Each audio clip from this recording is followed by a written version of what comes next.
Berikut ini update terbaru terkait kasus pembunuhan dan pelecehan terhadap Putri PJ Gubernur Papua Pegunungan inisial ABK.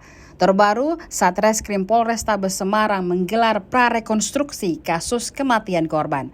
Prarekonstruksi tersebut digelar di Kos Venus Jalan Pawiyatan Luhur, Tinjomboyo, Banyumanik pada Kamis 25 Mei 2023. Pantauan tribuntimur.com dari tribunnews.com, kegiatan tersebut berlangsung sekitar 1 jam. Detik-detik tersangka Ahmad Nasir 22 tahun keluar dengan muka yang ditutupi stop map merah dan dikawal ketat oleh sejumlah anggota polisi.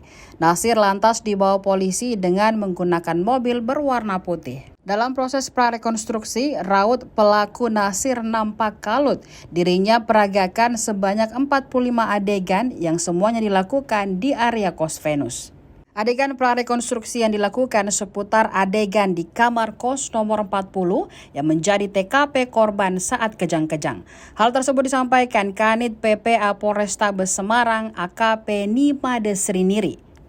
Dia menjelaskan polisi juga menghadirkan 5 saksi dalam prarekonstruksi tersebut. Di antaranya para saksi yang dihadirkan yakni warga kos yang mengevakuasi korban bersama tersangka. Hanya saja ia enggan membeberkan banyak informasi dari prarekonstruksi tersebut.